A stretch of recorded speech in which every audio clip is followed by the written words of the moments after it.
হরে কৃষ্ণ। আজকে আমরা পাঠ করব দ্বাদশ স্কন্দের ভবিষ্য নিপকুল কীর্তন।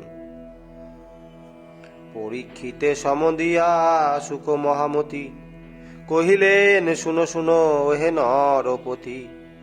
ভবিষ্য নিপতিকুল করিব বর্ণন, শুনিলে পাতকনাশে শাস্ত্রেরও বচন।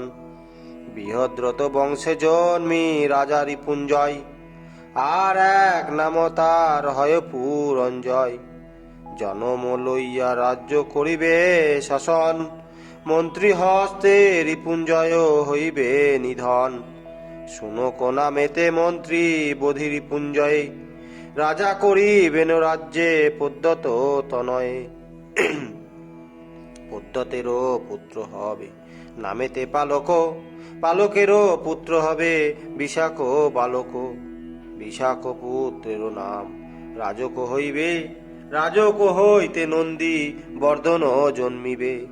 পদ্যত বংশীয় এই রাজা পঞ্চজন, 138 বর্ষ করিবে শাসন।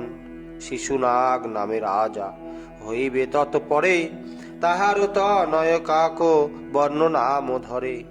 কাক বর্ণ পুত্র নাম ক্ষেমধর্ম হয়, ক্ষেত্রজ্ঞ নামেতে ক্ষেম ধর্মেরও তনয়। ক্ষেত্রজ্ঞের পুত্র হয় নাম বিধিসার, অজাত শত্রু নামেতে তনয় তাহার। দর্ভক নামেতে হয় তাহারও তনয়, দর্ভকেরও পুত্র হয় রাজা যে বিজয়। বিজয়ের পুত্র হয় যে নন্দীবর্ধন, মহানন্দী নামে তার হইবে নন্দন। শিশুনাগ বংশে জন্মে এই 10 রাজা, 308 বর্ষ পালিবেন প্রজা। মহানন্দী পুত্র নন্দ শূদ্র গর্ভজাত, প্রবল বিক্রম ক্ষত্র হন্তা নামে খ্যাত। মহাপদ্ম নামান্তর হবে যে তাহার, অতঃপর শূদ্রগণে পাবে অধিকার। মহাপদ্ম রাজার হবে তীব্র শাসন, পরশুরামের ন্যায় যিনি ক্ষত্রগণ। একচ্ছত্র ধরানন্দ পালন করিবে, সুমাল্য আদি অষ্টপুত্র নন্দেরও হইবে। শতেক বৎসর রাজা হয়ে পুত্রগণ, প্রবল প্রতাপে ধরা করিবে শাসন। চাণক্য নামেতে এক সুবুদ্ধি ব্রাহ্মণ, নন্দরাজে করিবেন সুপুত্রে নিধন। অতঃপর মৌর্য জাতি হইবে কো রাজা, কিছুদিন পৃথিবীতে পালিবে কো প্রজা। চন্দ্রগুপ্তে রাজা করি চাণক্য পণ্ডিত, চাণক্য মহিমা হবে জগতে বিদিত। চন্দ্রগুপ্ত পুত্র হবে নামে বারিসার, অশোক বর্ধন নামে তাহারও কুমার। অশোকের তনয়ে সুযশা নামে ধরে, সঙ্গত তাহার পুত্র হইবে যে পরে। সঙ্গতের পুত্রশালী শুক নাম হয়, সোম শর্মা নামে হবে তাহারও তনয়। শতধম্বা নামে সোম শর্মারও নন্দন, তার বৃহদ্রত পুত্র হইবে জনম। দশরথ নামে হবে তাহারও তনয়, এই কয়জন রাজা তারপর হয়। মৌর্য বংশ জাত রাজা এই 10 জন, 137 বর্ষ করিবে পালন। পুষ্পমিত্র সেনাপতি নিজ কার্য ছাড়ি, বৃহদ্রথে বধিরাজ্য লইবে নকরি। শুদ্ধ বংশেতে পুষ্প মিত্র যে প্রধান, অগ্নিমিত্র নামে হবে তাহারও সন্তান। সূর্যেত্য নামেতে পুত্র তাহারও হইবে, সূর্যেষ্ঠের 3 পুত্র ক্রমে জন্মিবে। বসুমিত্র জ্যেষ্ঠ তার ভদ্রক মধ্যম, পুলিন্দ নামেতে হবে কনিষ্ঠ নন্দন। পুলিন্দের পুত্র ঘোষ নামে হবে, তাহা হতে বজ্রমিত্র জন্ম লইবে। ভাগবত নামে বজ্র মিত্রের তনয়, দেবহূতি নামে তারও পুত্র তেজময়।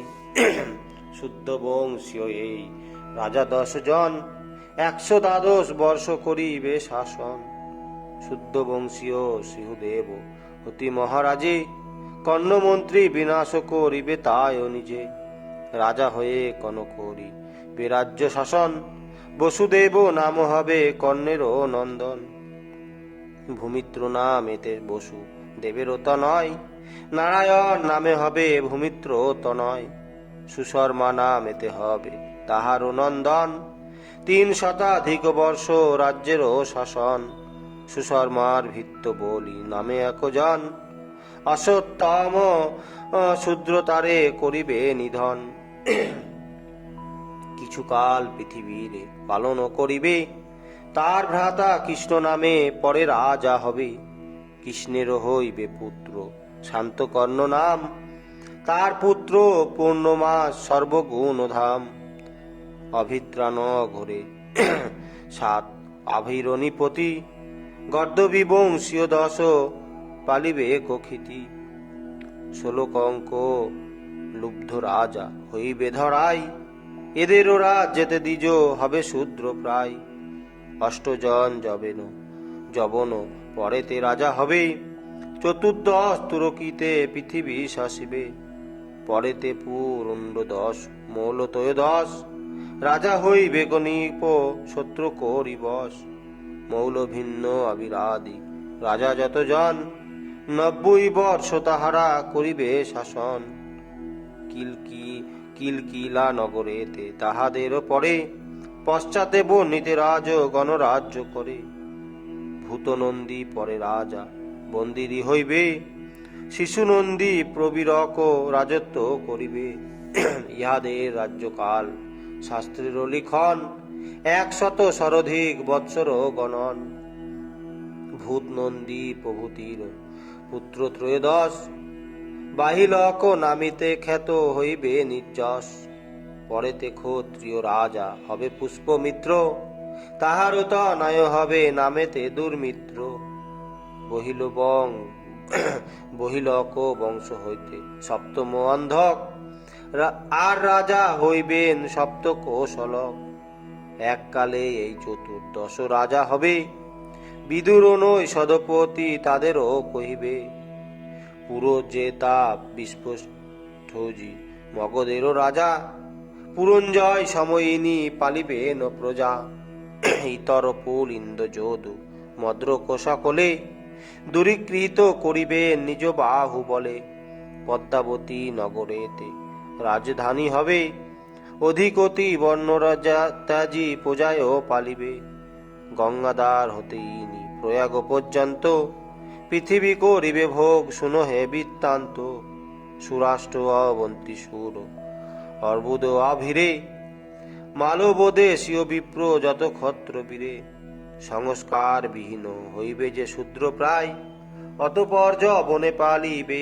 ধরাই, বেদাচারহীন শূদ্র যে সংস্কার শূন্য, মদান্ধ মলিন অর্থ বলে হবে মান্য, সিন্ধু তীরে চন্দ্রভাগা কাশ্মীর মণ্ডল, কুন্তিভোজ আদি দেশ শাসিবে সকল, করিবেন শ্লেচ্ছগণ রাজ্যের শাসন, শ্লেচ্ছাচার ও শাস্ত্রে হেন করিবে বর্ণন, সবে অধার্মিক হবে মিথ্যা পরায়ণ, অল্পদাতা দয়াহীন সকলে কোপন, স্ত্রী বালক গো দ্বিজ বদে ভয়হীন, পরদার পরধন হরিবে প্রবীণ, অবিলাস সদা পর ধন হরিবারে, হর্ষ বিমর্ষ ভাব অধিক অন্তরে, অল্প বল ক্রিয়া শূন্য সংস্কার রহিত, রজতম গুণে পূর্ণ সদা মায়াবৃত, শ্লেচ্ছ রাজা করিবেন প্রজার প্রেরণ, ছলে বলে করিবেন সর্বস্ব